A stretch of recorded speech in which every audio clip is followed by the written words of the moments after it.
Muy buenas tardes.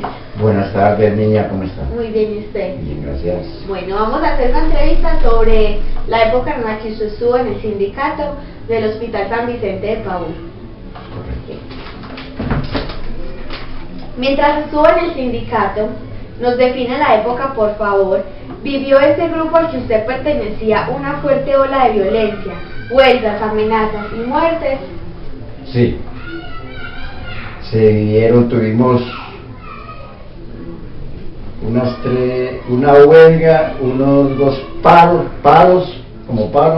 una huelga muy grande, tuvimos una manifestación con acompañantes de todas las regiones del país, incluyendo clase trabajadora de Santander, el Tolima, Huila y Valle. Fue una manifestación que se dio en el centro de Medellín, manifestación tan grande, tal vez superó inclusive las manifestaciones del 1 de mayo. También tuvimos huelga de hambre, tuvimos otros paros. Todo esto se hizo siempre en el contexto de buscar más que una reivindicación económica, más buscando siempre el bienestar de la institución, que una institución de salud éramos conscientes de que era más importante el servicio a la comunidad que las mismas reivindicaciones económicas, aunque las necesitábamos. Y esto se daba porque era una época que la crisis económica del hospital era preocupante. Se dio esto, que yo recuerdo, la más brava durante el gobierno del señor Belisario Betancur, una crisis económica a nivel de la institución muy deprimente, bastante preocupante, y entonces esto nos llevó a pronunciarnos a nivel nacional, a hacernos sentir y hacer que el clamor de la institución se escuchara a nivel nacional y lógicamente departamental, para que los gobiernos prestaran atención. Cuando se habló alguna vez del cierre de la institución, del cierre del hospital, entonces nos vimos en la obligación de convocar a esa gran marcha que ya le comenté, la cual tuvo algunas repercusiones en contra de la clase sindical, sobre todo de la clase sindical de salud. Se vivía una época muy fuerte. Los sindicatos, por ejemplo, de Coltabaco sufrieron grandes represalias, hubo muertos. Y en mi sindicato, en el sindicato pues, de los trabajadores del hospital, hubo un muerto. Asesinaron a un compañero, que era en ese entonces el tesorero de del sindicato. Nosotros estuvimos también detenidos 7 compañeros del sindicato, estuvimos detenidos en el F2. Simplemente porque aparecieron unos panfletos que alguien, nunca supimos quién, regresando de una asamblea, alguien tiró a la vía unos panfletos del ELN. A raíz de eso nos detuvieron a todos los trabajadores que estábamos en la asamblea, que éramos más de 90,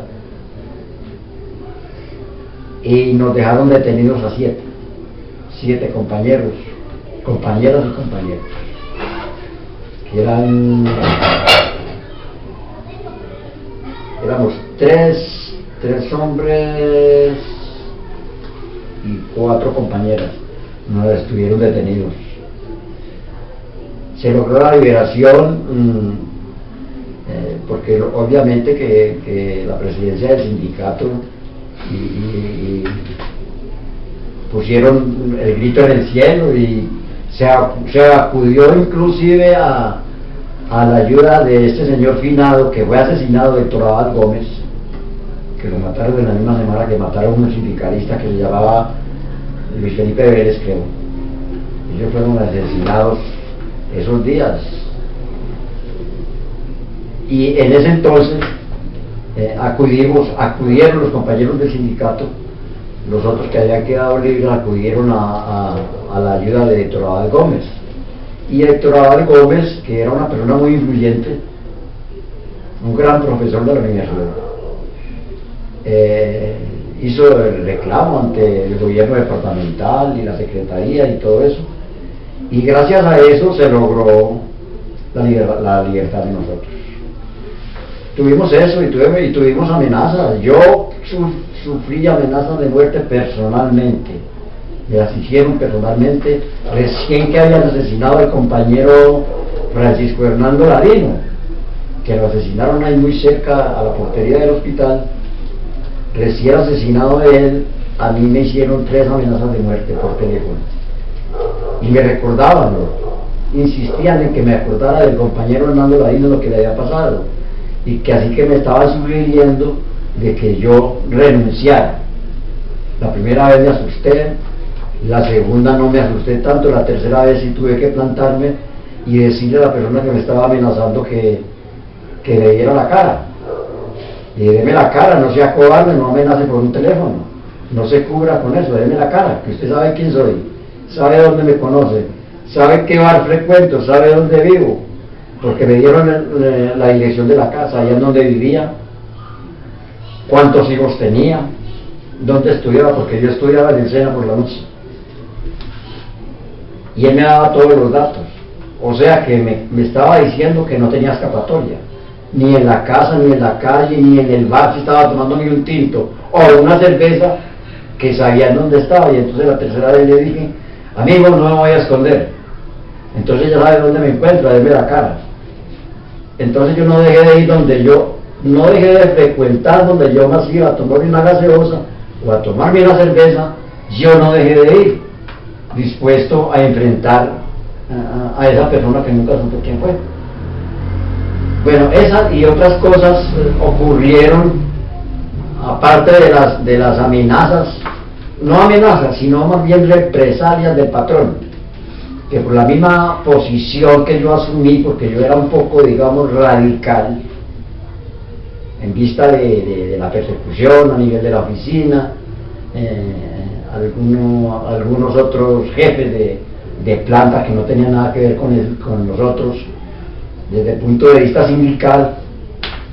Sin embargo, uno notaba que había represalias, que había cierta cosa en contra de nosotros, sobre todo en contra mía, por la posición que yo asumía, porque yo era, lo digo en términos, y que me disculpen, ¿no? Yo era un poco frentero, decía las cosas de frente al señor director, Julio Ernesto Toro, que todavía hoy es director de la institución. Un gran señor, un gran director, pero bueno, él era el director del hospital y yo era un representante de los trabajadores, y por lo tanto él como director pues defendía lo que tenía que defender, y yo como representante de los trabajadores pues también defendía lo que me correspondía como sindicalista, y siendo yo secretario general de la institución.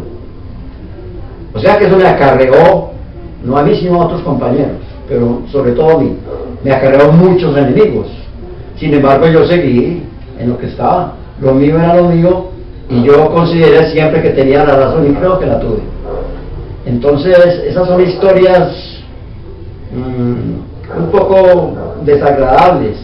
Sin embargo, no me queda como, digamos, como por qué lo hice o qué remordimiento, no, porque siempre se actuó bajo los parámetros, bajo los cánones que exigían las condiciones del momento, y así se hizo, así se actuó, y yo pienso que a pesar de la época un poco brava, difícil, tenaz, logramos de todas maneras. Cuando yo llegué al sindicato prácticamente el sindicato estaba en unas condiciones deprimentes, mal manejado, porque los dirigentes se venían robando la platica, haciendo mal uso de ella. Llegué yo y otros compañeros al sindicato, yo fui el secretario general de la junta directiva, y empezamos a poner orden. Nosotros para reunirnos en el hospital era un problema, porque no había una oficina, no había un local propio. Teníamos que estar pidiéndole permiso al director para que nos dejara meter por allá un sótano a reunirnos. En el auditorio del Hospital San Vicente no lo prestaban para reuniones. Cuando nos prestaban el auditorio de la Facultad de Medicina, había que pedir un permiso como con 2 o 3 meses anticipadamente para que nos prestaran el auditorio.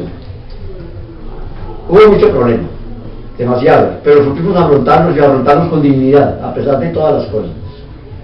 Logramos entonces, a raíz de esa situación, empezar a poner orden y lograr que el sindicato alquilara sede propia. Esa casa, que si usted la conoció, esa casa se compró cuando nosotros, pues cuando yo era de la junta directiva. Vamos a ponerle orden a esto para que dejemos ese problema de estar solicitando un permiso o haciendo reunión con los trabajadores en condiciones tan desagradables. Pues nos pusimos en la obra y se le compró sede al sindicato. Hoy en día está la sede, una buena casa, una buena sede. Y lo mismo, aunque no sea el caso, pero también tengo que decirlo, que también fui de la junta directiva de la cooperativa de trabajadores del hospital. Y yo gerencié esa cooperativa durante un año. Y también logramos, en ese entonces, comprarle sede a la cooperativa de los trabajadores.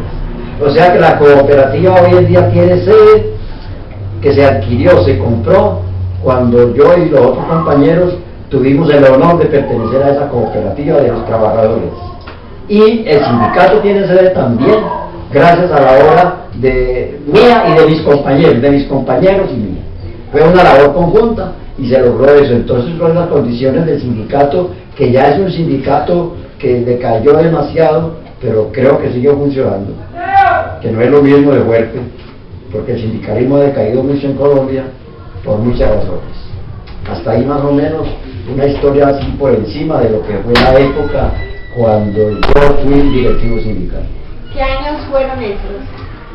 A ver, tal vez yo entré al hospital en el año 1972. Y no recuerdo bien la fecha en que llegué al sindicato, no sé si un año y medio después. Pero la época brava, que yo recuerde, más bravo fue, digamos, a partir del año 80. Sí, tal vez del año 79, de 1979. Por ahí hasta el año 86. Hubo una época muy difícil, bastante brava. Porque esta violencia, pues, que generaba que la violencia, pues, surgiera y que se desatara, pues, como por llamarlo de alguna manera, ese desorden social. Pues es que el contexto político de la época,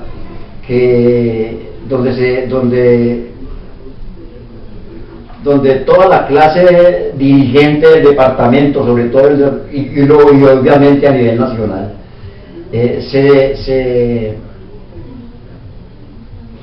suponía o se creía que lo que era el movimiento sindical estaba dando muy duro a las empresas.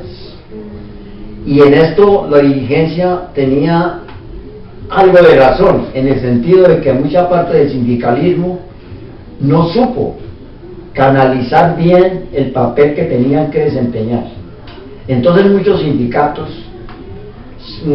optaron por decir, como se dice vulgarmente, acabar con la gallinita de los huevos de oro, ¿sí? Y creían que la empresa tenía que darles todo, pero tenían un agravante, era que no sabían dirigir. Eran sindicalistas que no tenían educación, no llegaban a una junta directiva simplemente por llegar y creían que tenían todos los derechos del mundo como sindicalistas. Hasta ahí la clase dirigente de este departamento, de este país, empezó a adquirir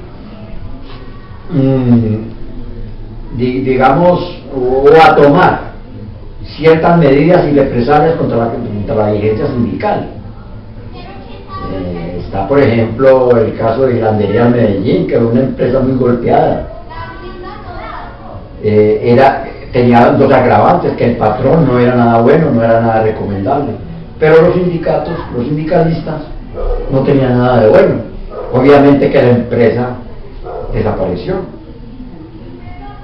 Esos factores y el gobierno, los gobiernos de ese entonces no eran muy allegados a a la clase trabajadora, era simplemente unos aumenticos decretados por un gobierno o lo que se lograba a través de una convención. Entonces, la clase dirigente sindical cometió un error, no todos, porque hubo sindicalistas muy buenos, pero se presentaron una cantidad de fenómenos que fueron minando y acabando con el sindicalismo, muchas veces por culpa de los mismos sindicalistas, de la dirigencia sindical, y en la mayoría de las veces por la dirigencia política, porque quisieron politizar los sindicatos. Y el otro agravante, el peor, es que los subversivos, la subversión, sobre todo el ELN, empezó a infiltrar los sindicatos. Empezó a infiltrar los sindicatos y eso le hizo un daño enorme al movimiento obrero. La infiltración del ELN a alguna parte de la FARC, cuando existió en esa época el EPL y la UP, tuvieron mucho que ver en eso, pero le hicieron mucho daño al movimiento sindical y un movimiento que se llamó, o no sé si todavía existe, el MOVIR. Entonces empezaron a infiltrar los sindicatos, a infiltrarse en el movimiento obrero, y eso fue dañando, envenenando a la clase trabajadora, e hizo mucho daño. Entonces de ahí vino lo que se llamó, lo que fue esa represión contra el movimiento sindical. Hubo muchos muertos a nivel nacional, sindicalistas, no solamente presos, otros se tuvieron que ir, otros fueron asesinados, torturados. Pero yo creo que no fue solamente la dirigencia política, fueron política sí, porque la UP, el MOVIR y todo eso, esa gente, el ELN, obviamente que ellos infiltraron la clase trabajadora, los sindicatos, y hicieron el daño más terrible que se le pueda ocasionar al movimiento obrero. Esa fue una de las causas, una de las razones. Como le cuento, en esa época fue asesinado Héctor Abad, Luis Felipe, otros nombres que no recuerdo, hombres muy prestigiosos, muy notables. ¿Qué otra cosa se me escapa? Que la memoria no me ayuda mucho, pero bueno, por el momento hasta ahí voy recordando. ¿Qué imagen cree usted que deja al darse a conocer como sindicalista ante la sociedad? ¿Cómo? Perdón. ¿Qué imagen cree usted que deja al darse a conocer como sindicalista ante la sociedad? ¿Qué imagen tiene otra persona de usted cuando usted le dice que fue sindicalista? ¿Qué imagen cree usted que se lleva esa persona de usted? No, yo a nadie le digo, pues no me gusta comentar que fui sindicalista, a nadie le digo yo fui sindicalista, no me gusta. Pero la gente que sabe y que supieron que yo fui sindicalista, desafortunadamente muchas de las personas que me conocieron como sindicalista ya no están. Otros, la verdad, no volví a saber de ellos. Y yo a nadie le digo que soy sindicalista. Cuando de pronto, en medio de alguna charla así amena y desprovista, muy informal, se ocurre o se toca el tema sobre el movimiento obrero, la gente es decir, no hay una mención que diga o que me dé a entender de que es afín con eso, o que era afín, o que es enemigo, ¿cierto? Porque es que hay que tener en cuenta que la sociedad también se creó una mala imagen del movimiento sindical, pero la gente no se puede culpar por eso, porque es falta de entender qué es la importancia que tienen los sindicatos para la clase obrera, para la clase trabajadora. Pero para eso, el sindicalismo y los sindicatos hoy en día, por eso fue que tuvieron que hacer lo que se debía de hacer, era educar a los trabajadores, educación, y los sindicalistas mandar, si no sabe, había que mandarlo a un curso, había que mandarlo a estudiar, ponerle un libro en la mano para que estudie los principios que rigen el sindicalismo, que es el servicio y el bienestar de los trabajadores, pero no se puede, no se debe atacar la empresa, todo lo contrario, deben de ser unos fiscales, unos auditores que sepan cuál es la producción, cuál es el capital de una empresa, cómo se sostiene. Tienen que ayudar en eso, tienen que velar por eso, y para que el capital y los bienes de una empresa no se menoscaben, porque entonces sería la debacle.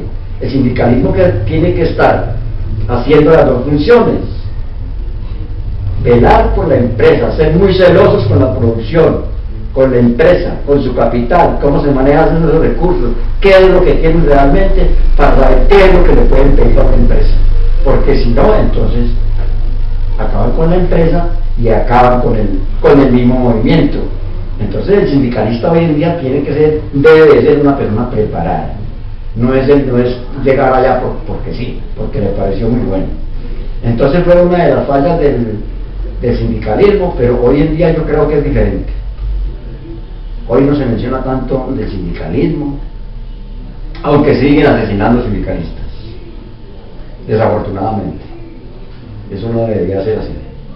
Pero hoy en día los sindicatos que están bien estructurados, bien manejados, están velando por el bienestar de la empresa, por todo lo que tiene que ver con la empresa, y velar para que esa producción, ese capital, todos esos ingresos de una institución, de una empresa, tengan redundancia en el bienestar de los trabajadores.